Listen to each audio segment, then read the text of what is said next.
Welcome, everyone. It's so good to have everybody here. I really appreciate people's patience and willingness to be with this, figure out how to do a hybrid meeting. We don't know how to do this, and so we're figuring it out together as we go. So thank you for your patience and being willing to make mistakes until we figure it out. So I have a question for you. What is the biggest obstacle to your happiness? What is this thing that prevents you from feeling free and happy? I don't know where your thoughts went about that, but maybe it was to some external event or other. But I'd like to talk about ourselves as our own biggest obstacle to happiness, and specifically our mind. I'm going to present tonight a model for understanding why our minds seem to block our happiness. I call this model the three-ring circus. And it's a simple model, and I hope you'll find it useful. And I'll be speaking in broad generalizations. So I'm going to be making claims about how our minds work and that sort of thing. And these apply, but in extreme cases, sometimes they don't apply so well. So let's not get sidetracked on all the places this doesn't apply and spend our effort thinking about where it actually does apply. So I'll start by sharing a little graphic representation.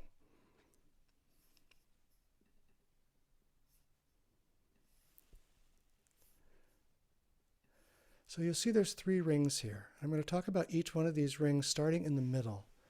But the middle ring represents our core suffering.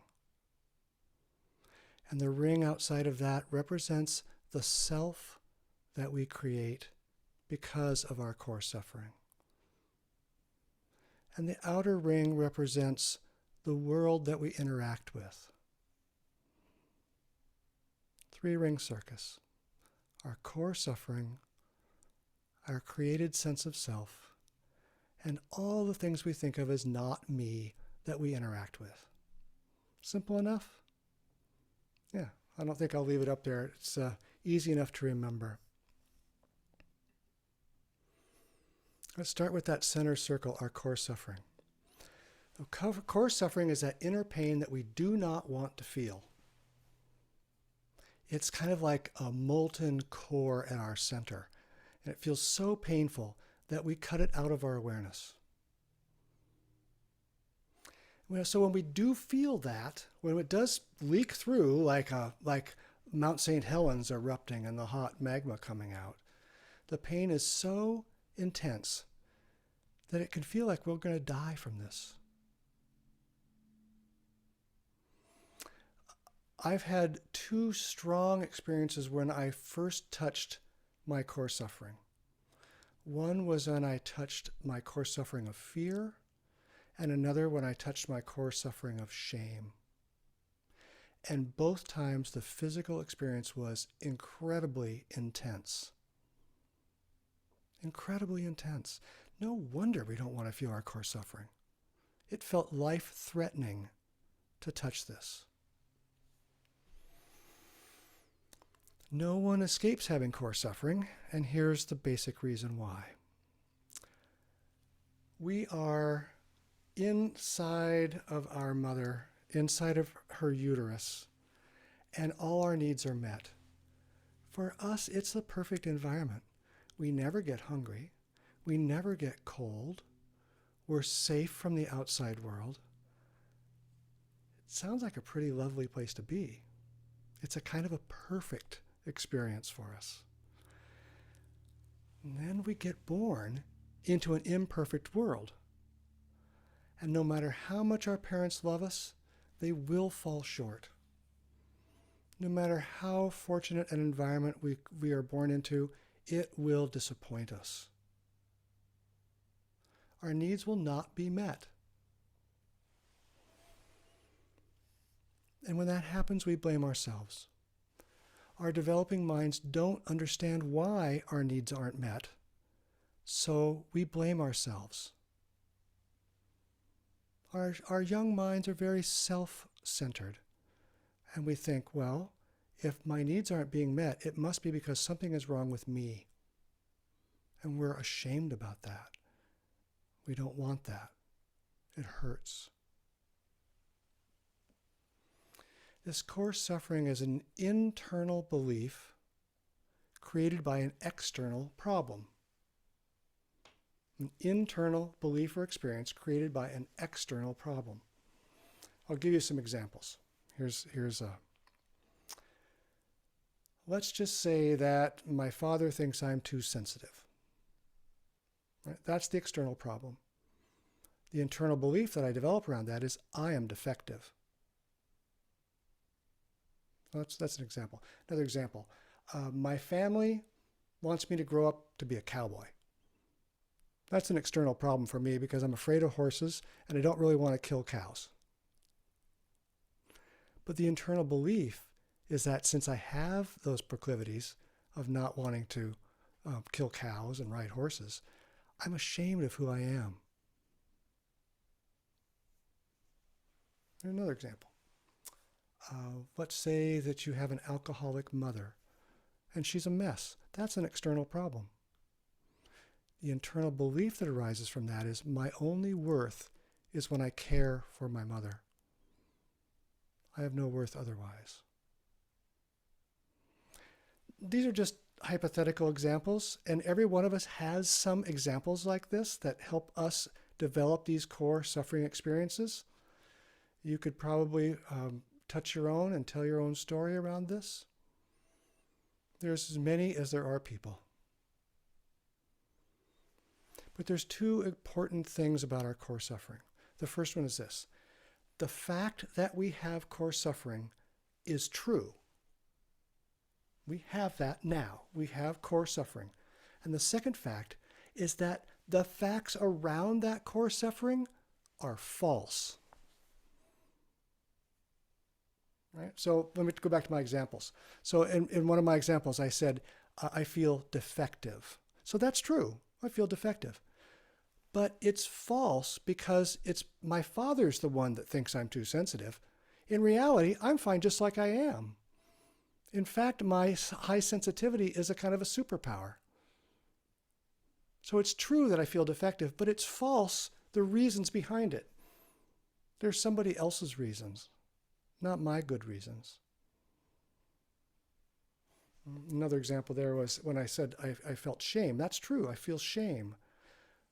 But the false behind it is that my family are the ones that don't think I measure up to be a cowboy. I have no interest in being a cowboy. The reality is I'm fine just as I am. So it's true that I have that suffering, that shame, but it's false that it has a factual reason. Make sense? Yeah, okay. The basic bottom line here is our core suffering is not about us. Our child's mind dealt with an imperfect world the only way it could, to blame ourselves. So when a child with this childish mind encounters an external problem, all we can do is blame ourselves for that. The self-blame is not true. The reality all along is that you've been fine just as you are. You're fine just as you are.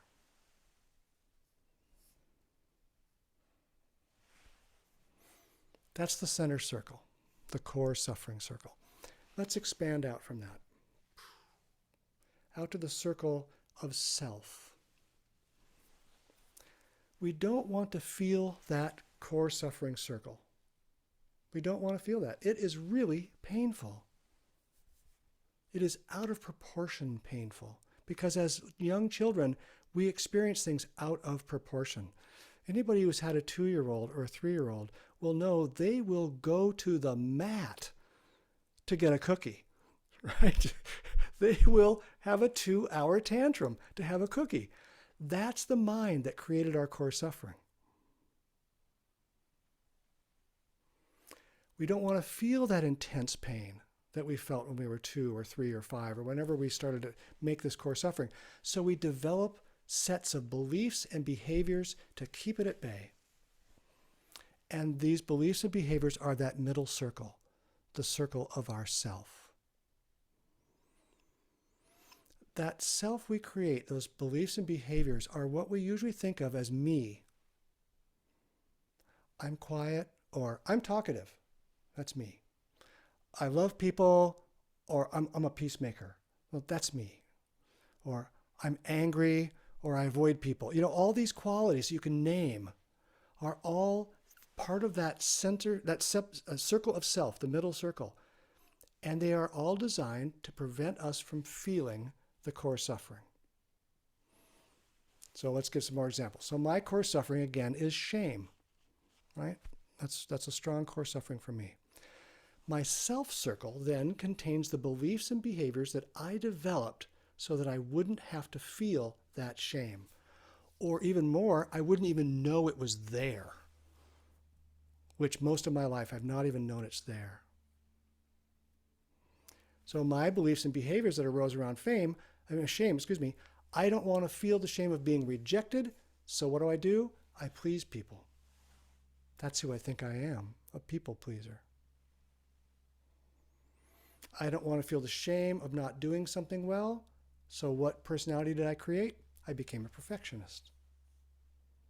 I didn't want to give anyone anything to criticize that would shame me. I don't want to feel the shame of being unprepared, so what kind of behaviors did I create? I plan. I make a plan, so I don't feel the shame of being unprepared. These are, of course, generalizations. I don't always believe or act in these ways, but if I really look closely at myself, these beliefs and behaviors appear in me again and again and again. They're pointing to something. They're pointing to my core suffering.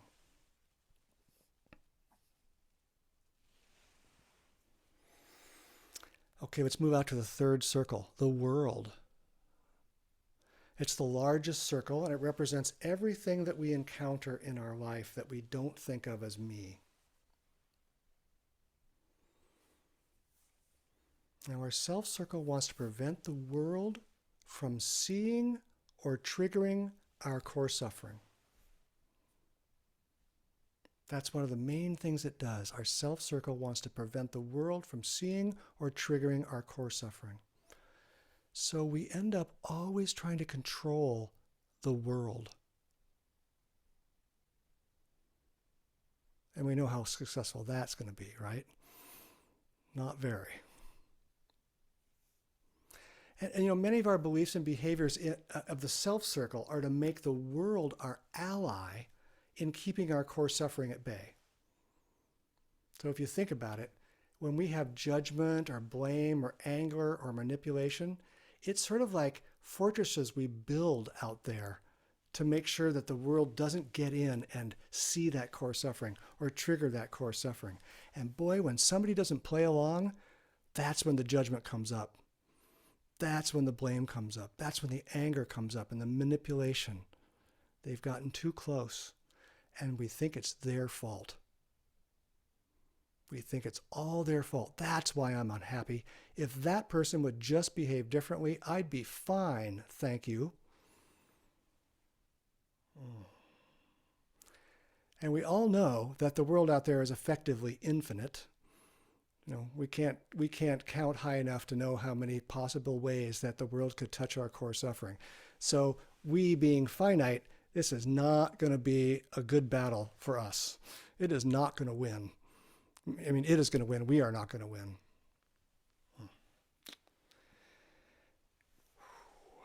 Lay that one down.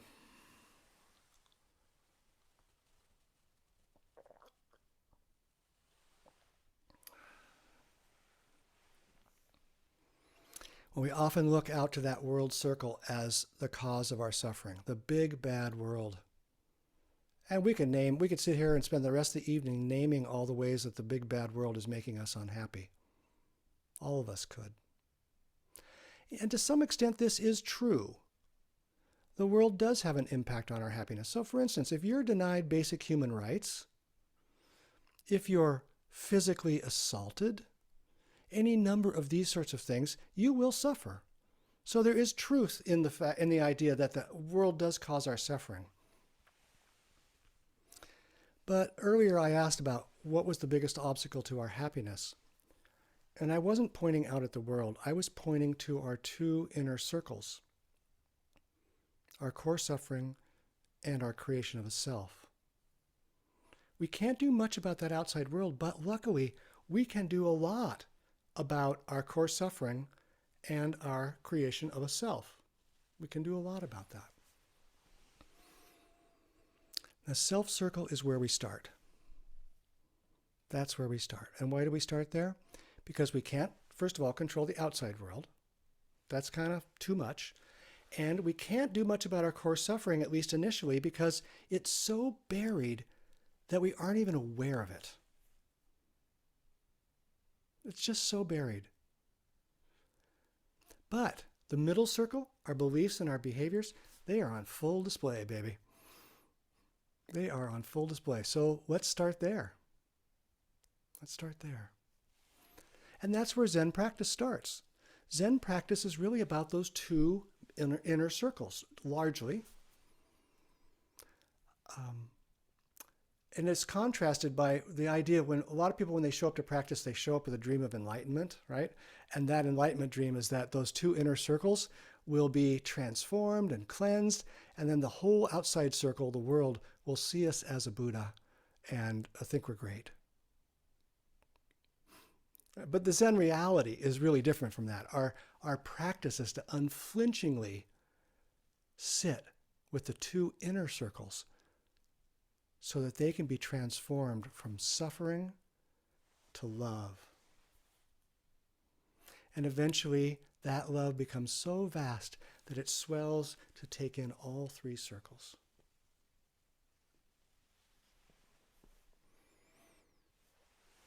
How do we do that? Step number one is, of course, to get to know your self-circle. Whether we like it or not, our self-circle is on full display.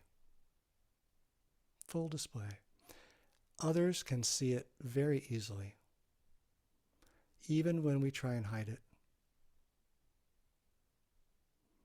It's a real irony. It's a real irony. I feel so fortunate to have had, particularly Michael, such a good friend, where he can see my self-circle and he can report to me honestly and accurately what I'm doing in a way that I can't see. That is such a gift. It's such a gift. So that's one way to see it, but really Zen meditation makes our self-circle as visible to us as it is to others. That's one of the main things that we're doing here. We're watching so we can see what that self looks like. And there are lots of techniques for it. I'm just going to talk about one tonight because all of these points I'm bringing up we could really go into much deeper. This is kind of an overview tonight. So I'm just going to bring up one practice for seeing our self-circle, and that's labeling our thoughts. And Joko Beck has been my primary teacher on this. She's really articulated this so beautifully. So here's the practice. The practice is to settle yourself.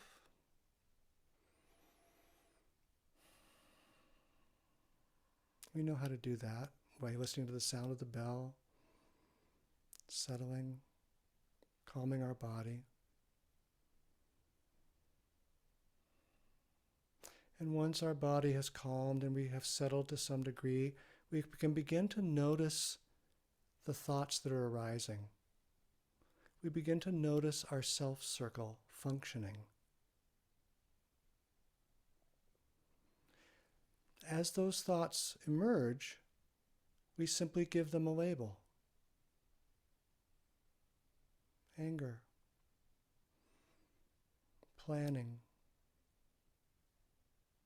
grocery list, what my third grade teacher said to me. We just give it a simple label, not too general and not too specific. Something that's useful so we can recognize the pattern. And if you do this long enough, you'll likely get bored. And we'll label that too. Boredom, avoidance, whatever it is, we just simply give it a label. The beauty of this is when you do it diligently, hour after hour, and day after day, and month after month, you begin to see a clear picture of the thoughts and behaviors that form your self-circle. What's so obvious to others about you becomes obvious to you.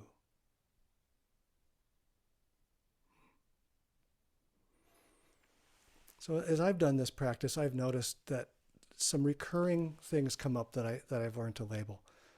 I have 4 really recurring thoughts that come up in my self-circle. The first one is planning. Planning. Not being here. I'm in the future. I'm planning the future. When I get to the future, I'll be planning the next future. So that comes up a lot. Another one that comes up a lot for me is revising the past so that I look better. I said X, but I wish I'd said Y. I did this, but I wish I'd done that. If I let that go long enough, I actually believe I did that instead of this. It's interesting. Another kind of thought that comes up is I explain myself to someone who isn't there.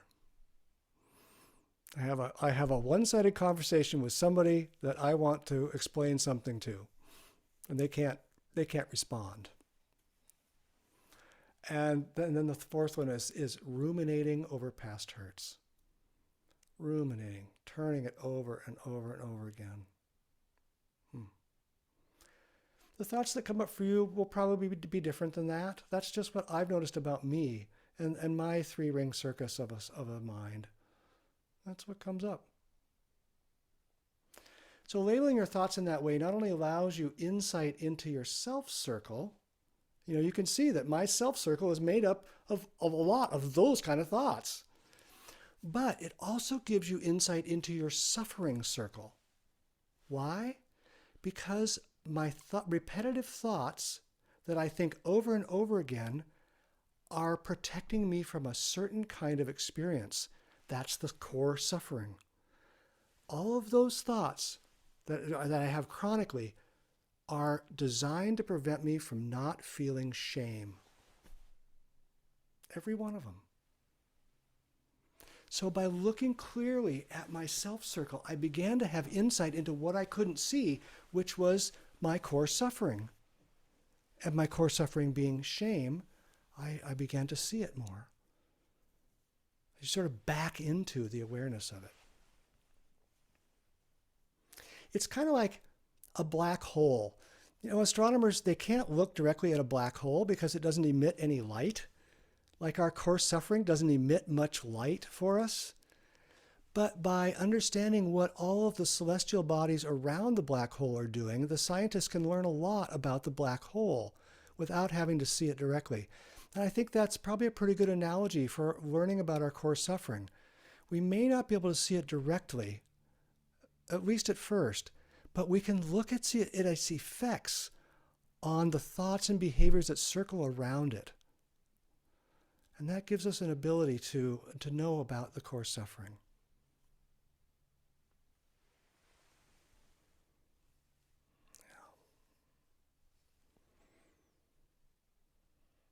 So when we get that insight into our core suffering, by looking at our circle of self, we begin to be able to work with our core suffering rather than simply having our core suffering work on us.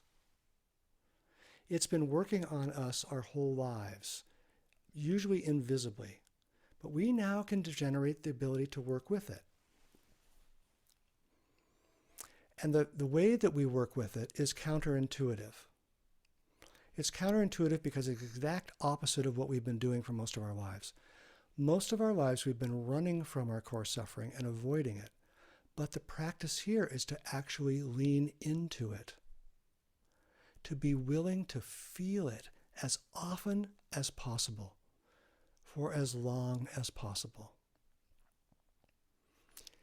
This is not trivial, right? This is not trivial. When you touch your core suffering, it is a powerful experience. And it's the very reason that we've spent our whole life not touching it.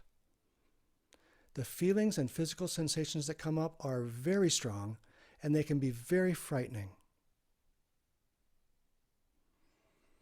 When I first touched my core suffering, I touched fear first, and then later I touched shame.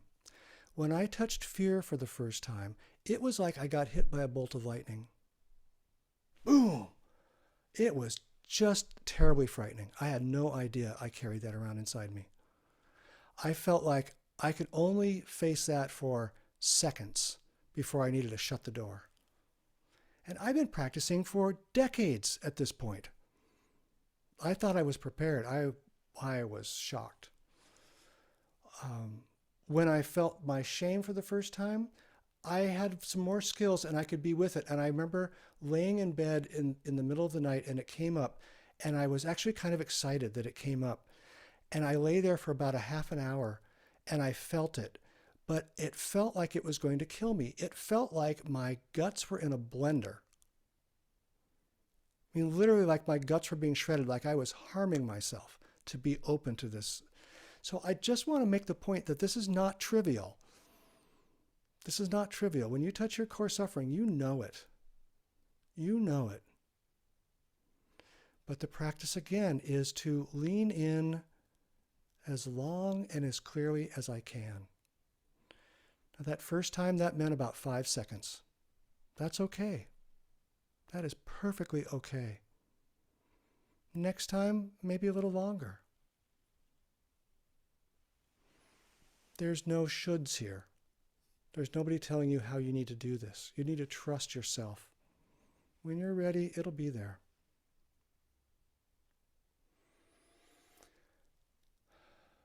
The beautiful part about this is that all we need to do is be willing to feel it. We don't need to think it out. We don't need to even call it a name or anything, because feeling itself leads to transformation. When we're willing to feel it by itself, it begins to heal. All we need to do is be willing to feel it, and the willingness is the medicine.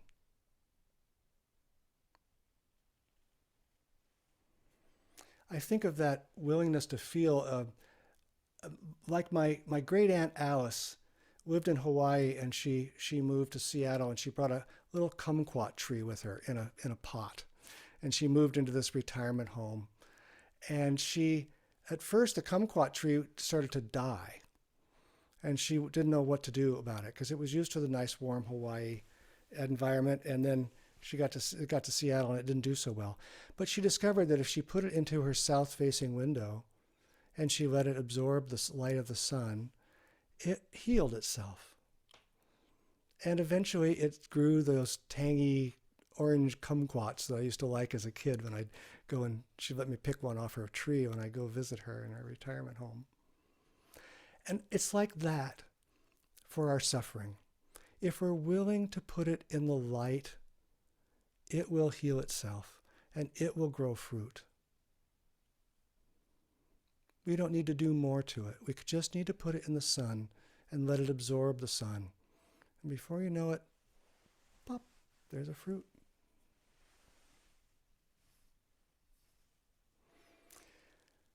Okay, I'm going to share my screen one more time because I want to show one more graphic here. And I've painted a kind of a dark picture of what practice is like. I want to paint another picture because there's another side to this as well. So these 3 circles are the circles of our suffering, but there's also circles of our liberation. And I'm not going to talk about it too much right now, but I just want to make sure that you have that felt sense that this isn't just a difficulty. So you see there's still 3 circles here, but the 3 circles now are our true self at the core, our personal brilliance as the middle circle, and our engagement with the world as the outer circle. These are similar but very different. So we at the earlier graphic, we talked about our core suffering as the center, this molten hot thing that's driving us. But as that calms down and that transforms, more and more we see that at our core is our true self, our Buddha nature. This true self is the source of our clarity and wisdom and love, and it's at the root of all of us. It doesn't belong to any one of us. We all belong to it. It is that core goodness that we have that I talk about so often. That's there in the center, right along with the core suffering. And when the core suffering gets transformed, that true self is more and more available to us. So like the core suffering, it then moves out. So our true self moves out into ourselves, the more common way we think of ourselves. And I'm labeling this our personal brilliance because each one of us has amazing gifts in the world that we have to offer.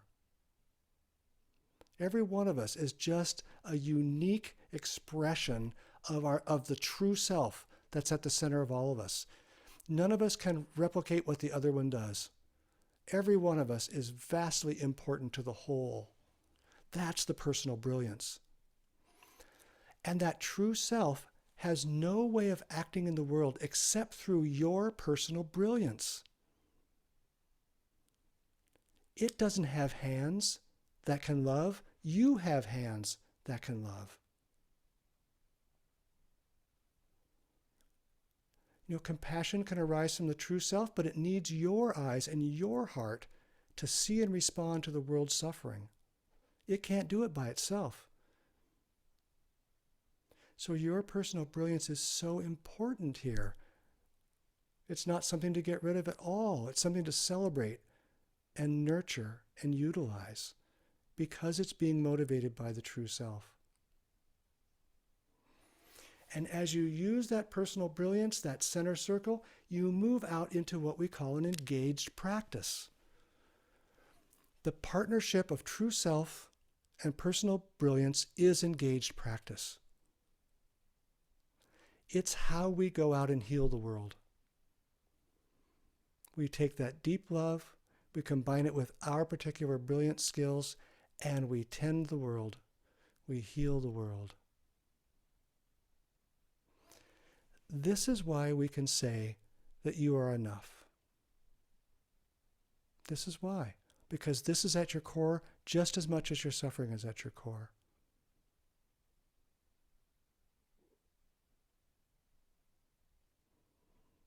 You are enough. When your true self partners with your personal brilliance, you act confidently in the world. All of us need you to act in that way, with freedom and skill, without self-doubt. Otherwise, we can't heal this world. So this is the fruit of transforming our core suffering. Our presence and our actions shift from blind self-protection into wise caregiving.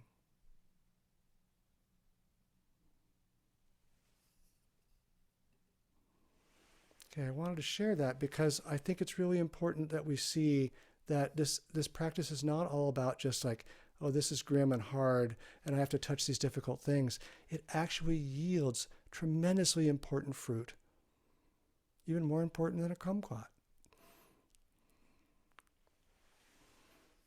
Okay, well, I could keep on and on about this, but I think I'm going to end here and open it up for us to share our insights and our questions and our Sangha wisdom. Well, thank you all for giving me your attention. This is a talk I've been wanting to give for a while, and I think I'm going to continue to return to this topic because we've kind of scratched the surface, and I hope you find it useful. I'll invite the sound of the bell.